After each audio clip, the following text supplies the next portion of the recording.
Hello, welcome back to my channel. ഞാൻ ഇന്നിവിടെ easy ആയിട്ട് റെഡിയാക്കാൻ പറ്റിയ നല്ലൊരു ചിക്കൻ സ്റ്റൂവിൻ്റെ റെസിപ്പിയാണ് ചെയ്യുന്നത്. അപ്പോൾ നമുക്ക് വീഡിയോയിലേക്ക് പോവാം. അതിനു വേണ്ടി ഞാനിവിടെ ഒരു പാൻ ചൂടാക്കാൻ വെച്ചിട്ടുണ്ട്. അതിലേക്കൊരു 2 ടേബിൾ സ്പൂൺ ഓയിൽ ഒഴിച്ചു കൊടുത്തിട്ടുണ്ട്. അതൊന്ന് ചൂടായി വരുമ്പോൾ അതിലേക്ക് ഹോൾ സ്പൈസസ് ചേർത്ത് കൊടുക്കാം. വലിയ ജീരകം, ഏലക്ക, പട്ട, ഗ്രാമ്പൂ ഇതെല്ലാം ചേർത്ത് കൊടുക്കുന്നുണ്ട്. ഇനി അതൊന്ന് മൂപ്പിച്ചെടുക്കണം. സ്പൈസസ് ഒക്കെ മൂത്ത് വന്ന് കഴിയുമ്പോൾ അതിലേക്ക് ഒരു 8 അല്ലി വെളുത്തുള്ളി ചെറുതായിട്ട് കട്ട് ചെയ്തതും ഒരു ചെറിയ പീസ് ഇഞ്ചി ചെറുതായിട്ട് കട്ട് ചെയ്തുകൂടി ചേർത്ത് കൊടുക്കാം. ഇനി അതിലേക്ക് ഒരു 4 പച്ചമുളക് ചേർത്ത് കൊടുക്കുന്നുണ്ട്. അത് ഓരോരുത്തരുടെ എരിവിനനുസരിച്ച് ചേർത്ത് കൊടുക്കാം. ഇനി കുറച്ച് കറിവേപ്പില കൂടി ചേർത്തിട്ട് ഇതൊന്ന് മൂപ്പിച്ചെടുക്കാം. വെളുത്തുള്ളിയൊക്കെ ഒന്ന് മൂത്ത് വന്ന് കഴിയുമ്പോൾ അതിലേക്ക് ഒരു സവാള ചെറുതായിട്ട് കട്ട് ചെയ്ത് ചേർത്ത് കൊടുക്കുന്നുണ്ട്. ഇനി അതിലേക്ക് ആവശ്യത്തിനുള്ള ഉപ്പും കൂടി ചേർത്ത് കൊടുത്തിട്ട് ഈ സവാളയൊക്കെ ഒന്ന് സോഫ്റ്റായി വന്ന് വരെ ഒന്ന് വഴറ്റിയെടുക്കണം. ഇനി ഇതിലേക്ക് ചിക്കൻ ചേർത്ത് കൊടുക്കാം. ഞാനിവിടെ 1 കിലോ ചിക്കനാണ് ചേർത്ത് കൊടുക്കുന്നത്. ഇനി അതിലേക്ക് 1 ടീസ്പൂൺ അളവിൽ കുരുമുളക് പൊടി, 1 ടീസ്പൂൺ അളവിൽ ഗരം മസാല, ഇനി ഇതിലേക്ക് ആവശ്യത്തിനുള്ള ഉപ്പും കൂടി ചേർത്ത് കൊടുക്കാം. ഇനി ഇതെല്ലാം കൂടി നല്ലപോലെ ഒന്ന് മിക്സ് ചെയ്തെടുക്കാം. ഈ ചിക്കൻ്റെ കളറൊക്കെ ഒന്ന് ചേഞ്ചായി ചിക്കൻ ഒരു വെളുത്ത കളറിലേക്ക് മാറണ വരെ ഇതൊന്ന് വേവിച്ചെടുക്കാം. ഇപ്പോൾ ചിക്കൻ്റെ കളറൊക്കെ മാറി ഒരു വൈറ്റ് കളറായി വന്നിട്ടുണ്ട്. ഇനി അതിലേക്ക് ഒരു പൊട്ടറ്റോ കട്ട് ചെയ്ത് ചേർത്ത് കൊടുക്കാം.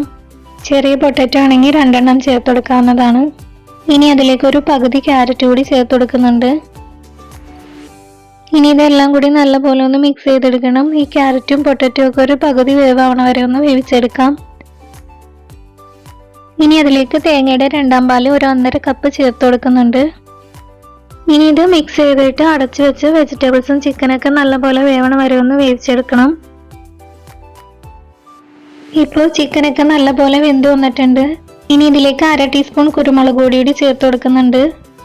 ഈ ടൈമിൽ ഉപ്പ് നോക്കിയിട്ട് ഉപ്പ് ആവശ്യമുണ്ടെങ്കിൽ ഉപ്പും കൂടി ചേർത്ത് കൊടുക്കാവുന്നതാണ്. ഇനി ഇത് നല്ലപോലെ ഒന്ന് മിക്സ് ചെയ്തെടുക്കാം. ഇനി ഇതിലേക്ക് തേങ്ങയുടെ 1ാം പാല് 1 കപ്പ് ചേർത്ത് കൊടുക്കാം. എന്നിട്ട് ഇത് നല്ലപോലെ ഒന്ന് മിക്സ് ചെയ്തെടുക്കാം.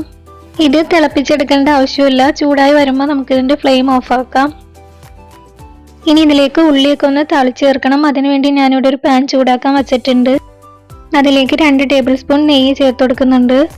നെയ്യിന് പകരം വെളിച്ചെണ്ണ ചേർത്താലും മതി, പക്ഷെ നെയ്യാകുമ്പോൾ കുറച്ചുകൂടി ടേസ്റ്റ് ഉണ്ടാവും. ഇനി അതിലേക്ക് ഒരു 5 ചെറിയ ഉള്ളി ചെറുതായിട്ട് കട്ട് ചെയ്ത് ചേർത്ത് കൊടുക്കാം. ഇനി അതിലേക്ക് കുറച്ച് കാഷ്യൂം കുറച്ച് കറിവേപ്പിലയും കൂടി ചേർത്ത് കൊടുക്കാം. ഇനി ഇത് നല്ലപോലെ ഒന്ന് മൂപ്പിച്ചെടുക്കണം. ഇപ്പോൾ ഉള്ളിയൊക്കെ നല്ലപോലെ മൂത്ത് വന്നിട്ടുണ്ട്. ഇനി നമുക്കിത് സ്റ്റൂവിലേക്ക് ഒഴിച്ചു കൊടുക്കാം. എന്നിട്ട് ഇതൊരു 10 മിനിറ്റ് അടച്ചു വയ്ക്കണം. ഇതിൻ്റെ ഫ്ലേവറൊക്കെ നല്ലപോലെ കറിയിലേക്ക് ഇറങ്ങുന്നതിന് വേണ്ടിയിട്ടാണ്. ഇപ്പോൾ ഒരു 10 മിനിറ്റ് കഴിഞ്ഞിട്ടുണ്ടെങ്കിൽ നമുക്കത് തുറന്നു നോക്കാം. ഇത് നല്ലപോലെ ഒന്ന് മിക്സ് ചെയ്തെടുക്കാം. ഇപ്പോൾ നമ്മുടെ ചിക്കൻ സ്റ്റൂ റെഡി ആയിട്ടുണ്ട്. ഇത് നമുക്ക് ബ്രെഡിൻ്റെ, അപ്പത്തിൻ്റെയും ഗീ റൈസിൻ്റെ ഒക്കെ കൂടെ നല്ലൊരു കോമ്പിനേഷനാണ്. അപ്പോൾ ഇതുപോലെ ട്രൈ ചെയ്യാത്തവരാണെങ്കിൽ ഒന്ന് ട്രൈ ചെയ്ത് നോക്കുക. എൻ്റെ വീഡിയോ ഇഷ്ടമാണെങ്കിൽ ലൈക്ക് ചെയ്യാനും പുതിയ വ്യൂവേഴ്സ് ആണെങ്കിൽ സബ്സ്ക്രൈബ് ചെയ്യാനും മറക്കരുത്.